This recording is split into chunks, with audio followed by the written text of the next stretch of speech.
Hey guys, Jester here. Today I'm going to be going over two modules, Dungeonland and Isle of the Ape.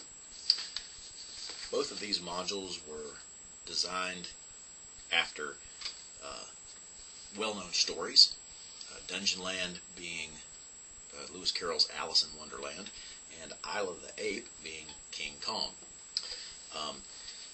In Dungeonland, like I said, it takes the characters through the story basically of Alice in Wonderland, but it puts a Dungeons and Dragons spin on it. So those that are familiar with the story, while it's known, it'll be easily known once they start adventuring in it that they are in that story. There are some major twists that will be very unexpected. The artwork here is done by Timothy Truman. Just a little piece of there showing the Mad Hatter. But all the interior art is done by him. Got all this.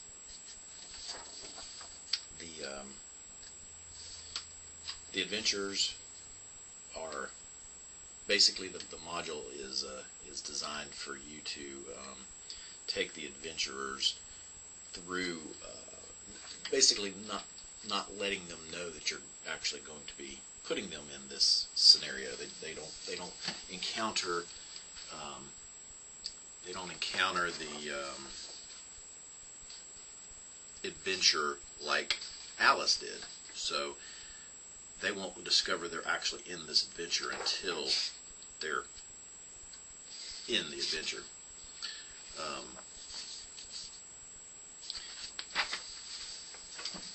Let me find the really good one I like here. Yeah, there we go. The Queen and her court. It's got a very simple maps. The artwork on the front is pretty cool. Like I said, I don't know if that's Timothy Truman or if that's somebody else. It doesn't actually list in here any credits, actually. There's no credits whatsoever in the module. But in any case, then you've got Isle of the Ape. It comes with this beautiful map here of the island. It's very reminiscent of EX1 Isle of the Dread, or Isle of Dread. And then you've got the fold out here, list of the encounters on the back. Now, the illustrations inside was done by Gary Williams, and the cover artwork, which is wonderful, is done by Jeff Easley. Now this, while putting you in the King Kong setting, it really goes way beyond King Kong,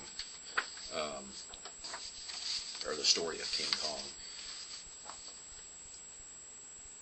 Lovely artwork. It actually has a reason for the characters to be there. They are in search of a weapon, and they encounter things unexpected. I'm not going to give away the end result in any way, but yeah, but being set in King Kong, I mean, but back in the day when, the Alice in Wonderland, children's story, and King Kong was very prevalent in that day and age. And day and age, I'm referring to the early 80s, because Dungeonland was designed in 83 and Isle of the Ape in 85. That's when it came out.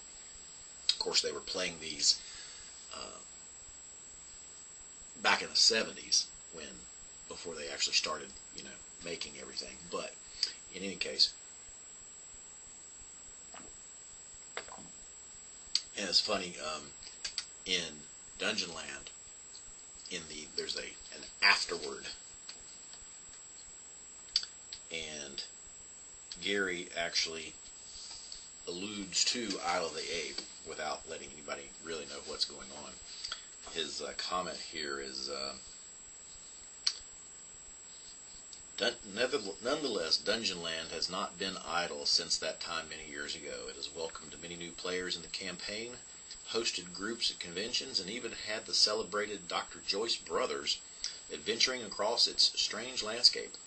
Will Niebling and Russ Stambach have given its inhabitants a rough time, but they finally had to fall back so as to be able to return on another occasion. I'd always hoped to have Don Turnbull adventure herein, for I knew that he too had built a dungeon around the same subject. Alas, the opportunity never eventuated. And now this scenario is published. So much for that idea. But have I got an island for him and you? And that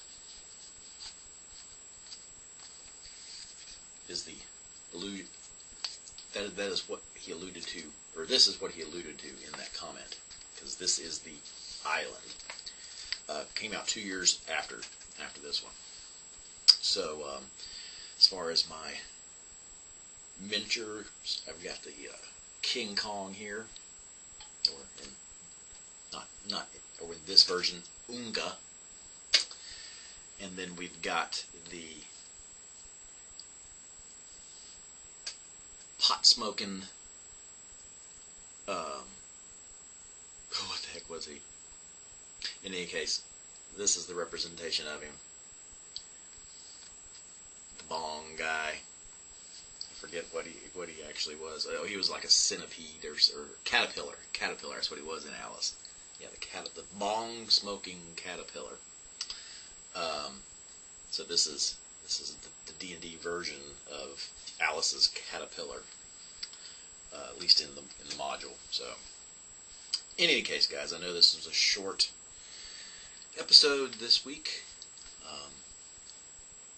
I didn't want to actually get in depth into the modules themselves. I just wanted to show you a little bit of artwork, tell you about what they actually are. In case you haven't played them before and have seen the covers and wondered what they were about, that's what they're about. Alice in Wonderland, King Kong. Great modules, fun to play in,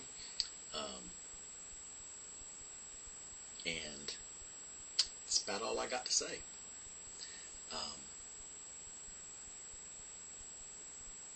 There's a predecessor to this one in the WG series, WG5, Mordenkainen's Fantastic Adventure. I was originally going to do these two together, but I decided to do it the way that I did it today, because I'm going to do a special edition on that WG5 Mordenkainen's Fantastic Adventure in an upcoming video, because I feel that it requires in-depth talking. So guys, thanks for watching. Make sure that you hit the subscribe button and click on that bell so that you get notifications of when I post my videos. And please do comment in the comment section, because I love reading those and I will respond as quick as possible. And until next time, and as always, see you soon.